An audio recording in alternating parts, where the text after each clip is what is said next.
여러 가지 복이 있는데 인생을 살다 보면 정말 큰 복은 오래 사는 복이 아닐까, 그런 생각을 하게 됩니다. 모든 것을 다 두고 세상을 떠난다는 것은 아무리 생각해도 슬프고 괴로운 일입니다. 경제적으로 여유가 있는 분들은 아주 세밀하게 검진을 받고 또 미리 조치를 취해서 질병이 오는 길을 차단하기도 하지만, 우리가 늙고 병드는 것을 끝까지 막아내는 것은 참 어려운 문제입니다. 고대 왕들은 그 권력을 통해서 좀 오래 살아보려고 노력한 분들이 많은데, 그 중에 한 사람이 진시황이죠.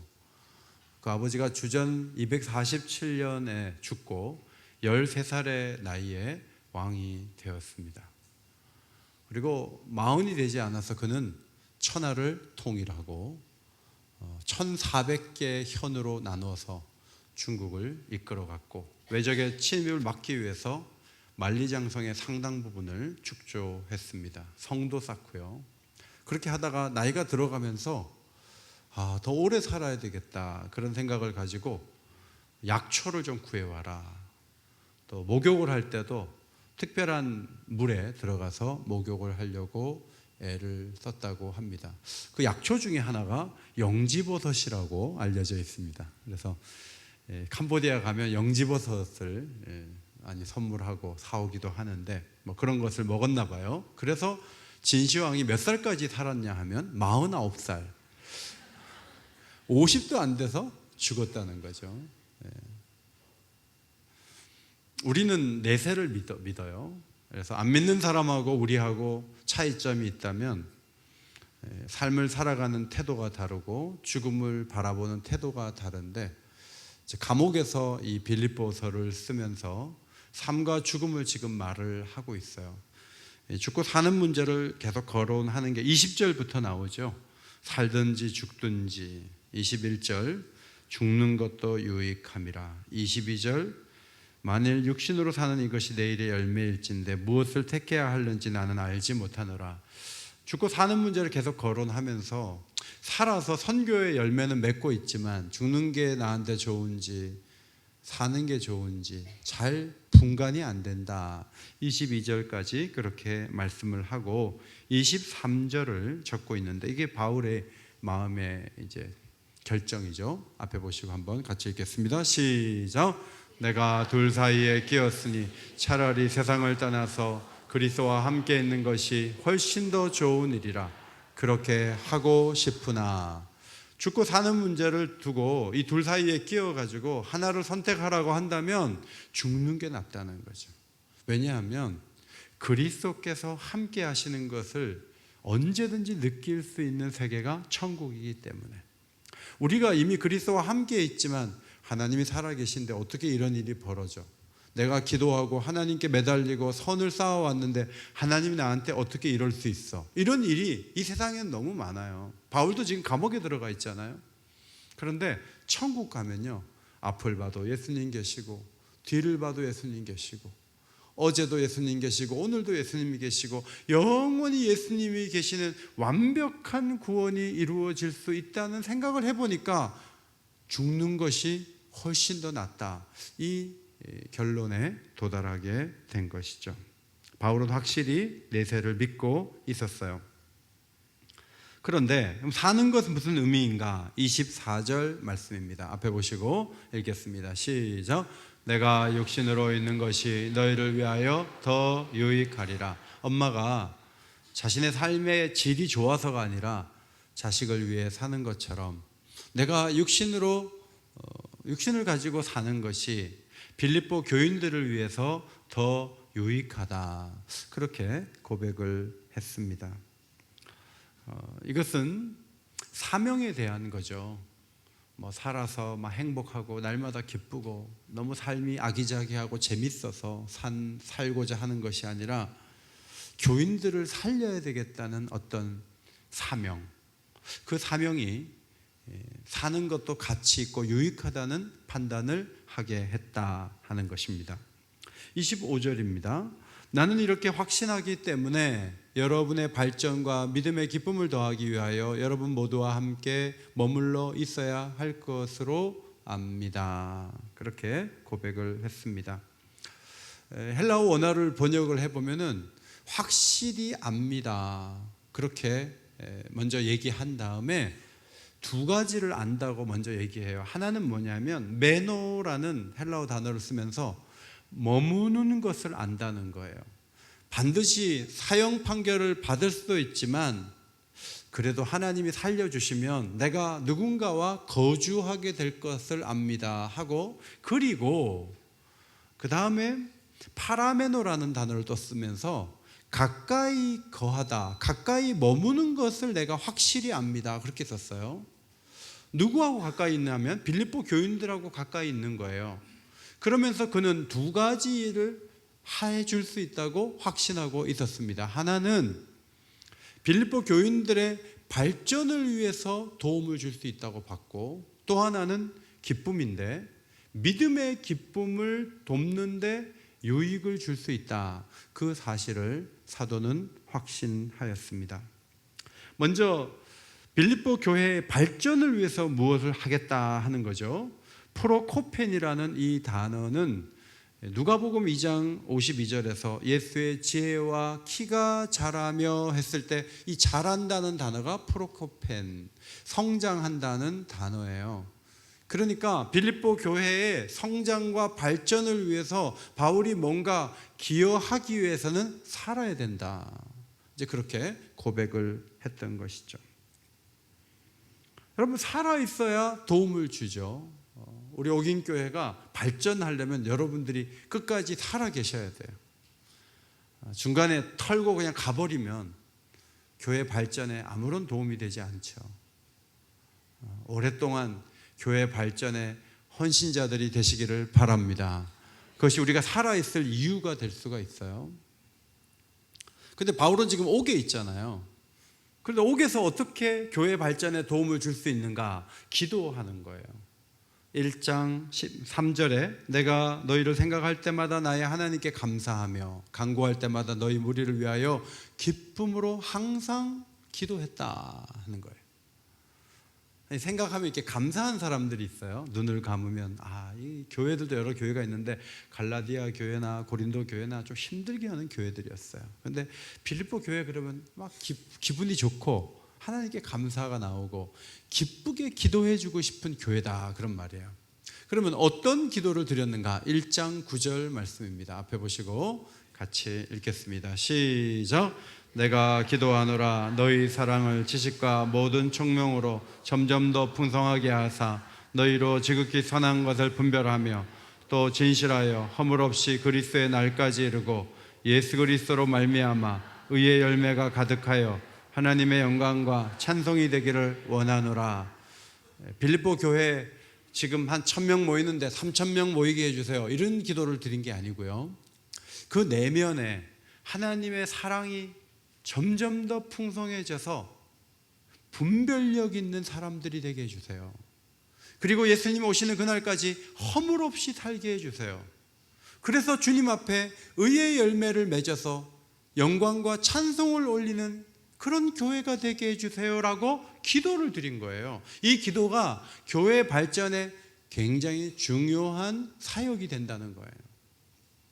오늘날도 교회를 위해서 우리가 많은 일을 할 수 있지만 기도하는 것만큼 강력하고 기도하는 것만큼 구체적이고 기도하는 것만큼 힘이 되는 사역이 없다는 것을 우리는 발견하게 됩니다.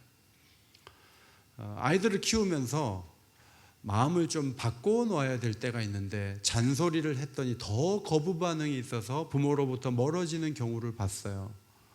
아내와 제가 아이들을 위해서 간절하게 기도를 했어요.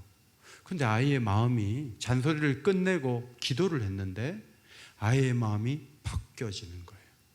그걸 보면서 뭘 느꼈냐면 잔소리보다 기도가 효력이 있다는 거예요. 교회도 마찬가지예요. 올바른 길을 아는 교인들이 얼마나 많습니까? 좋은 사역 많습니다. 그런데 신방을 갔다가 일이 더 복잡하게 되는 경우도 많이 경험했어요. 신방을 빨리 가는 게 능사가 아니라 기도에 충분한 준비가 없이 일이 진행이 되면 더 복잡해지고 어려운 일들이 너무 많은 거예요. 그래서 하나님 앞에 교회를 맡기고 하나님 앞에 성도들을 맡기고 하나하나 기도하면서 나갈 때 하나님이 교회를 일으켜 세워주실 것을 믿으시기 바랍니다. 기도하는 사역 너무너무 중요하죠. 저는 설교 준비 때문에 금요일 날부터 주일날까지는 이제 누구도 잘 못 만나고 그냥 집에 이렇게 있으면서 준비를 하는 편이에요. 좀 스트레스가 돼요. 토요일 날 어떨 땐 너무 날씨가 맑고 하늘이 파래. 그리고 구름이 이렇게 예쁘게 떠 있으면 밖에 나가고 싶어요. 그런데 토요일 날은 탁구장에도 못 가겠어요. 설교 준비 때문에 그냥 앉아 있을 때가 참 많아요. 그래서 좀 설교로 인한 긴장과 스트레스가 목회자에게 많아요. 근데 설교 준비를 하면서 말씀을 이렇게 보니까 저는 교회의 발전과 성장을 위해서 말씀을 먹이는 사역을 제가 감당을 하고 있잖아요. 제가 설교를 스트레스 받는 사역으로 여길 것이 아니라 나는 설교를 할 수 있고 설교를 해야 하기 때문에 내가 살아있는 이유가 거기에 있구나. 이제 그 생각을 하게 됐어요. 여러분, 교회에서 맡겨진 몇 가지 일들을 감당하면서 때로는 힘드실 수가 있어요. 그런데 그것이 바로 여러분이 그 일을 하기 위해서 살아있는 이유가 된다는 거예요. 은퇴를 하셨어요. 나는 이제 일을 다 내려놨어. 나는 이제 뭐 크게 교회에 대해서 관여하지 않아도 돼 라는 해방감을 가져요. 그런데 어떤 형태로든 교회가 발전하고 성장하는 일에 유익을 주려고 움직일 수 있다면 그것을 해내셔야 돼요. 왜냐하면 그것마저 꺾어지고 없어지면은 살아야 될 이유가 별로 없는 거예요. 목요일 날 식사하는 자리에 갔는데 어떤 다른 교회 장로님이 전립선 수술을 하셔서 날것으로 된 것을 자기가 못 먹는다는 거예요. 근데 하나님 앞에 자기가 선교지에 교회를 몇 개를 세우려고 기도해 왔는데 2개밖에 못 세웠는데 전립선 수술했대요. 전립선 암 수술을 했는데 하나님 앞에 기도한대요. 하나님, 제가 10개 세울 때까지는 저 데려가지 마세요. 저 이거 세우는 게 제 사명이에요. 저 사명이니까 사명 감당할 때까지 저 살려주세요. 그렇게 기도하면서 나간다는 말씀을 들었어요. 사명이 무겁기도 하지만 사명이 우리의 눈을 빛나게 하고 사명이 있기 때문에 살아야 될 이유가 분명하고 앞으로 갈 수 있다면 그 사명은 우리에게 짐이 아니라 살아야 되는 이유가 된다는 거죠. 오늘 그 이유를 이 세상을 떠날 때까지 붙잡게 되시기를 주의 이름으로 축원합니다. 그런 사명이 있어야 돼요. 할렐루야 찬양대가 사명이면 기도하세요. 죽을 때까지 하게 해달라고.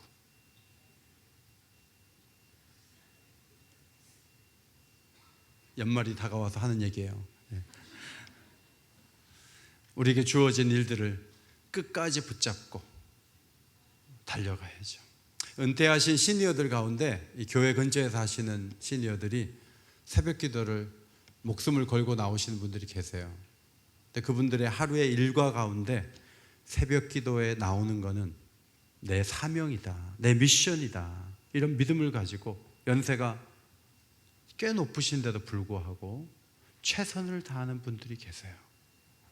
우리 교회 권사님들은요, 기도의 자리에 죽을 때까지 세우려고 권사로 세운 거예요.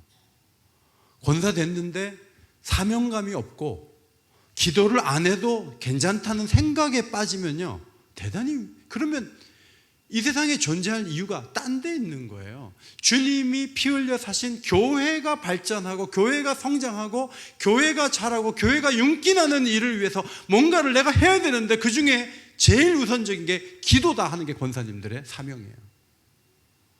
그 사명을 끝까지 감당하면 피곤하겠지만 그러나 그것 때문에 내가 살아야 될 이유가 있는 거예요.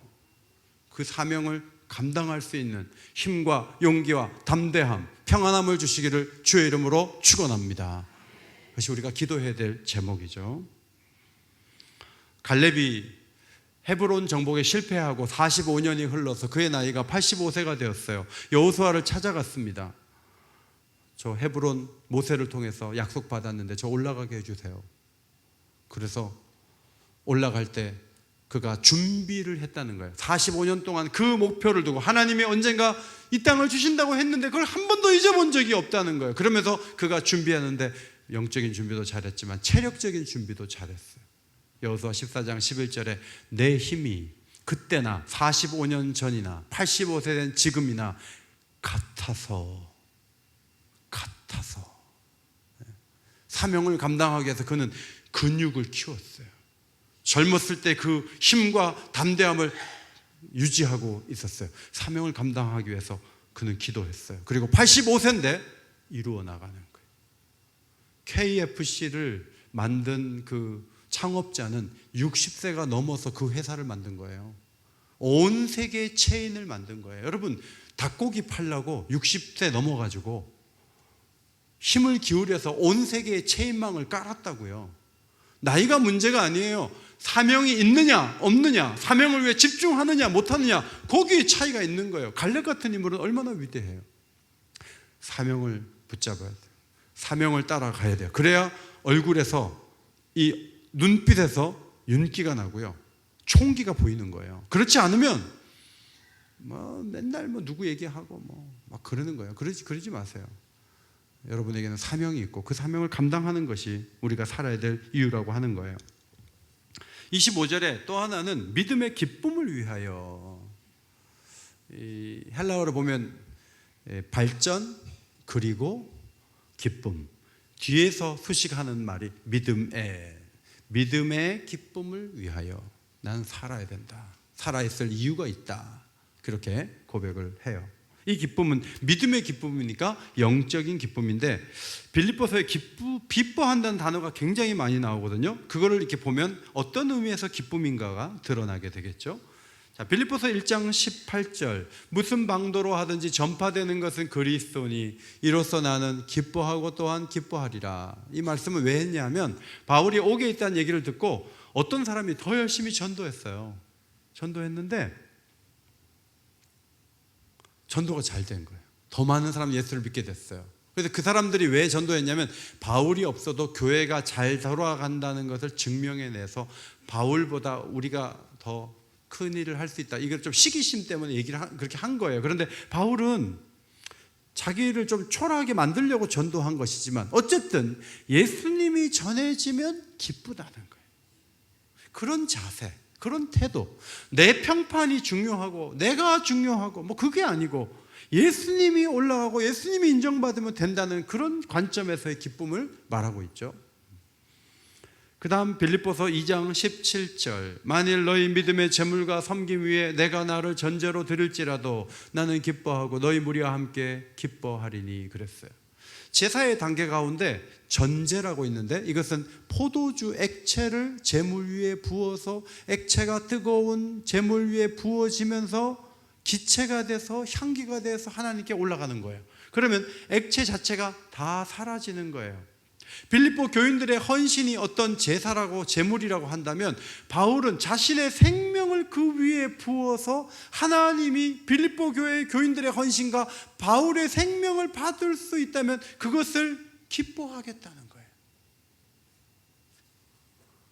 여러분, 이 기쁨은 굉장히 높은 수준의 기쁨이죠. 목사님들 가운데요, 목회를 너무 열심히 하시다가 건강을 잃는 분들이 계세요. 우리 교회도 원로 목사님 살아계실 때 주일날 어려움을 겪으셨잖아요. 그래서 이제 건강을 잃고 나면 목사님들이 뭐라고 후배들에게 보통 얘기해 주냐 하면, 이 목사, 건강이 제일이야. 건강 잃으면 교인들도 외면해. 건강을 챙겨야 돼. 건강이 제일이야. 그런 얘기를 해주기가 쉬워요. 그런데 오늘 바울은 건강을 챙기라는 말을 하는 게 아니고요, 지금으로 말하면 여러분이 최선을 다해 교회를 위해 헌신하는 그 위에 제가 설교하다가 죽어도 저는 기뻐할 거예요. 그 얘기를 하고 있는 거예요. 여러분, 교회를 위하다가 늘 아름답게 해피엔딩 하겠어요? 어떤 분은 찬송하다가 돌아가실 수도 있고요, 어떤 분은 자기 자리에서 뭔가 주님의 일들을 하다가 생각하지 않는 날 갈 수가 있어요. 그런데 그분이 가면서 세상에 이렇게 비참하게 갈 것 같으면 못하러 예수 믿냐고 그렇게 말하는 게 아니고요, 어차피 한 번 가는데 주의 일을 하다가 갈 수 있다면 어떤 모습으로 가든지 나는 기뻐하겠다는 거예요. 새벽기도 나오다가 갈 수도 있어요. 예배드리다가 갈 수도 있어요. 그러나 다른 사람들의 헌신에 내 생명을 부어서 하나님이 받으실 수 있는 그날이 온다면 나는 기뻐하겠다.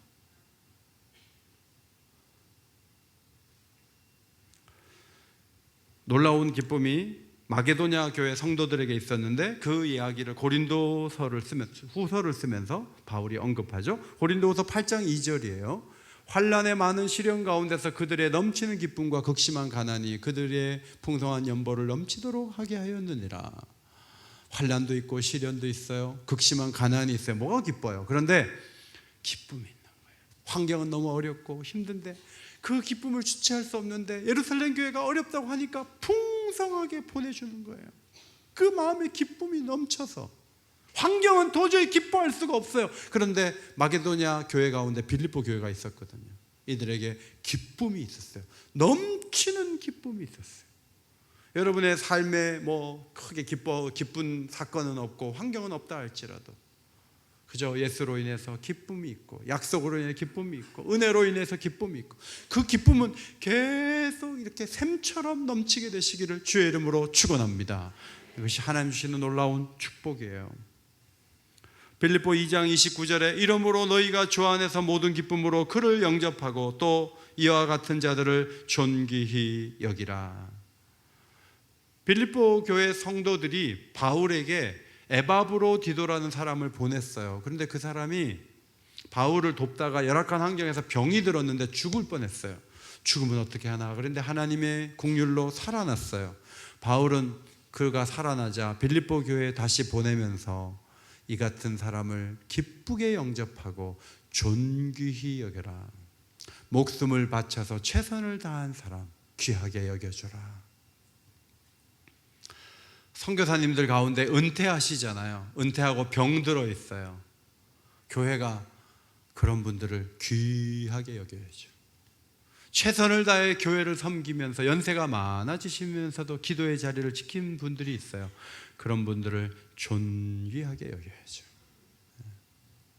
저는 선거 때마다 정치인들이 오면 저는 좀 의도적으로 냉대합니다.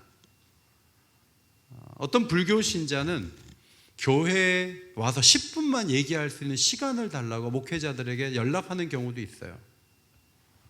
그런 분들을 우리는 존귀히 여기지 않아요.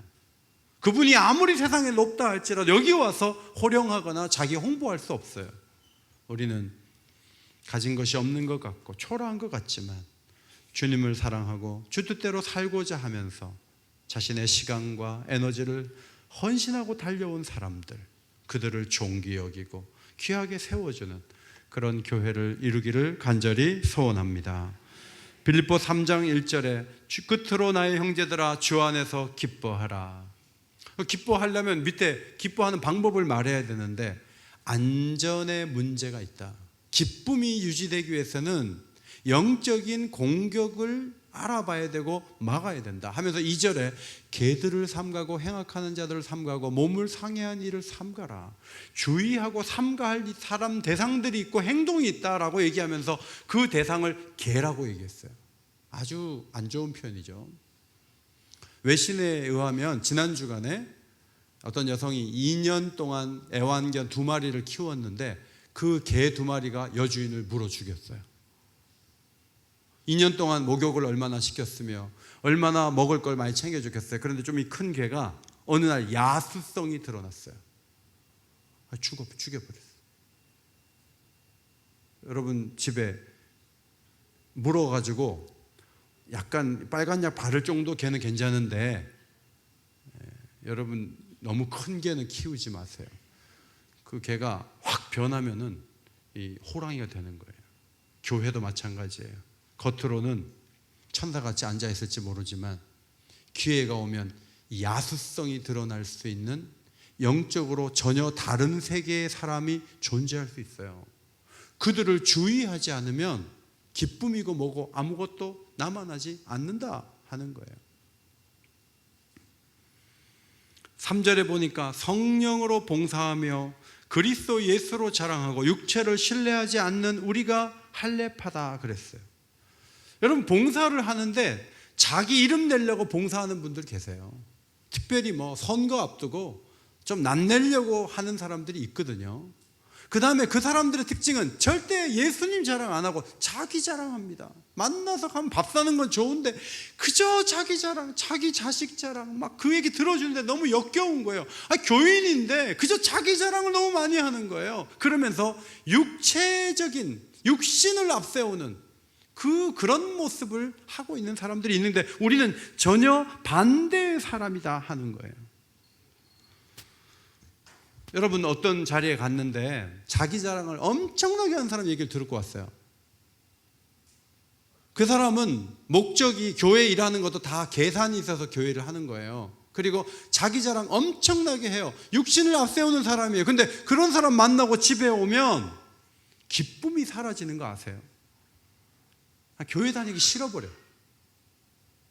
그래서 막 기쁨이 다 사라졌어요. 근데 그 사람이 전화 오면 또 받아. 나오라 그러면 또 나가. 그리고 저한테 얘기합니다. 목사님, 요즘 제가 기쁨이 없어요. 당연히 없죠.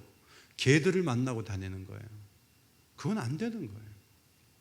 은혜를 말하고 예수를 말하고 그리스도를 기뻐하고, 그래서 누군가 만나고 오면 마음속에 기쁨이 있고 교회를 섬기고 싶고 사랑하고 싶고 그런 사람들을 교제하시기를 바랍니다.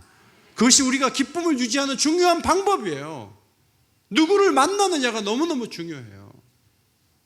안전을 지켜야 돼요. 그래야 기쁨이 있다는 거죠. 자기 자랑을 배설물처럼 여겼던 사도 바울의 태도는 얼마나 대조적입니까? 그런 분들이 귀한 분들이. 26절, 너희와 같이 있으므로 그리스도 예수 안에서 너희 자랑이 나로 말미암아 풍성하게 하려 함이라. 바울이 같이 있으면서 어떤 도움을 줄 수 있냐면 그저 예수 자랑을 할 수 있는 사람을 만들어 줄 수 있다는 거죠. 다르게 번역하면 26절, 내가 다시 여러분에게 가서 함께 함으로 인해서 내 안에서 역사하시는 예수에 대한 여러분의 자랑거리가 넘치게 하기 위해서 말입니다. 바울은 예수님에 대한 자랑을 할 수 있도록 도와주는데 능한 사람이에요. 훌륭한 사람이에요. 보통은 자기가 자기 자랑 안 하고 예수 자랑하기도 힘든 단계에서 다 멈추고 있는데, 바울은 이 교회 저 교회가 그저 예수님 때문에 살고 예수님 높이고 예수님 때문에 윤기 있는 삶을 살 수 있도록 계속 목회적으로 어디서든지 도와주고 기도해주는 그 역할을 자기가 감당하는데, 그것이 자기가 살아야 될 이유라고 하는 것이죠. 요한일서 2장 15절 16절, 이 세상이나 세상에 있는 것들을 사랑하지 말라. 누구든지 세상을 사랑하면 아버지의 사랑이 그 안에 있지 아니하니, 이는 세상에 있는 모든 것이 육신의 정욕과 안목의 정욕과 그 다음 뭐죠? 이생의 자랑이니. 세상에 있는 것, 아버지께로부터 오지 않은 것은 이생의 자랑이에요. 여러분, 교회 안에서 이생의 자랑하지 마세요. 이생의 자랑하지 마세요. 그런 거 다 쓸모없는 거예요. 이쁜 거는 이생의 자랑이에요, 영적인 자랑이에요? 이쁜 거, 이생의 자랑이에요. 그냥 얼굴이 은혜로워 보이세요, 이게 너무 좋잖아요.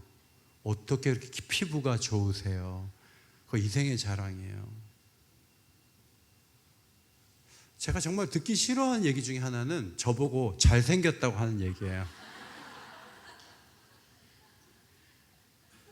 어떤 장로님이 저한테 늘, 목사님은 너무 잘생겼어요. 근데 제가 그 장로님 보면 그 장로님 더 잘생겼거든요. 근데 목사에게는요, 잘생겼다는 얘기가 큰 의미가 없어요. 뭐 기분 좋게 해주려고 하는 얘기지만 접근 자체가 육적이에요. 목사는 좀 못생겨도요, 은혜로우면 돼요. 그리고 그 장점들은 다 시간이 흐르면 다 없어지는 것들이에요. 그거 뭐 자랑해요? 새 집에 들어갔어요? 10년 뒤에 가면 헌집돼요. 예뻐요? 좀 시간이 흐르면 노인이 돼요. 그건 자랑할 게 아니에요. 우리는 자랑하되 영원한 은혜를 자랑하고 영원히 함께 하시는 예수의 자랑이 점점 더 많아져서 그저 입만 열면 예수 예수 예수, 그러면 살아나게 될 줄 믿습니다. 50일 동안 조국 조국 조국, 여기도 조국 저기도 조국. 어제 대검찰청 앞에 80만 명 모인 거 아세요? 여기저기서 막 사퇴하라, 지켜야 된다, 막 아우성이고 교회 가운데도 극명하게 갈릴 거예요. 그래서 조국 얘기를 많이 하면 교회가 두 개로 나뉘어지는 거예요. 교인들은 두 가지 입장을 가질 수 있다는 걸 충분히 염두에 둬야 돼요. 근데 중요한 것은 조국을 얘기할수록 갈린다는 거예요. 교회는 예수를 말하고 예수를 자랑하고 예수 때문에 힘을 얻어서 밖에 나가서 예수를 선포할 수 있는 힘과 능력으로 무장되는 것이 교회 공동체인 줄 믿습니다. 그래서 교회에서는 다른 얘기 하지 마세요. 저는 막 급진적인 분도 너무 싫고요. 막 태극기 들고 밖으로 나가는 것도 전 싫어요. 문제는 정치 바람에 자꾸 가면 갈수록 허망해진다는 거예요. 그래서 여러분이 누군가 또 세우잖아요. 그 사람이 여러분을 기쁘게 할 수 있을 것 같아요? 못해요. 결국 우리의 소망은 예수 그리스도 한 분이세요. 교회는 그걸 보고 믿는 사람들의 공동체예요. 세상 사람 누구 세워도 여러분 절대 만족시키지 못해요. 여러분 자녀도 여러분을 만족시키지 못하는데 어떤 정치인이 여러분의 마음을 만족시킬 수 있어요? 없어요. 누구만 자리에서 밀려나면 천국에 올 것 같지만 그렇지 않아요. 정말 좋은 세계를 가져올 수 있는 분은 이 세상을 만드시고 이 땅에 오셔서 우리를 위해서 생명을 내어주신 예수 그리스도 한 분이세요. 그분을 얘기하고 그분을 자랑하고 그분을 중심으로 말하고, 세상은 어둡고 힘들지만 예수를 바라봅시다. 저는 예수님 너무 좋아요. 지난주도 예수님은 내게 이런 은혜를 주시고 이런 힘을 주셨어요. 제가 굴복하고 어렵고 정말 퇴보하려고 할 때 주님이 내가 그 어려운 중에서도 나와 함께 하셔서 내가 기도를 드렸더니 나를 도와주시더라고요. 난 주님이 갈수록 좋아요. 주님이 너무너무 좋아요. 여러분, 이 얘기를 들으면 그 듣는 사람이 살아나는 거예요.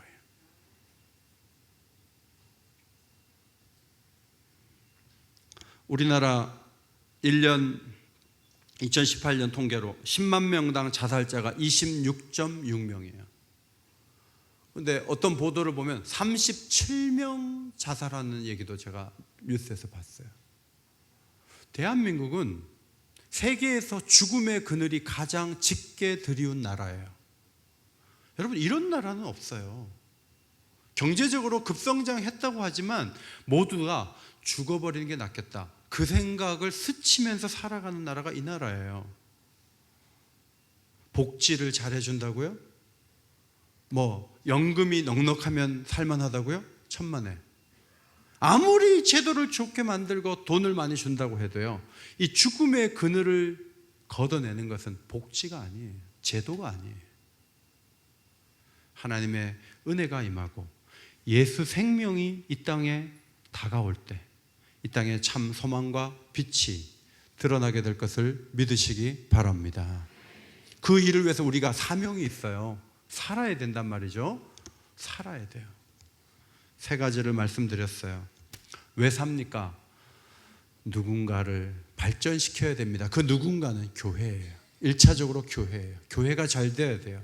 교회가 무너지든 말든 난 내 하고 싶은 대로 할 거야, 그거는 성령의 도구가 되는 생각이 아니에요.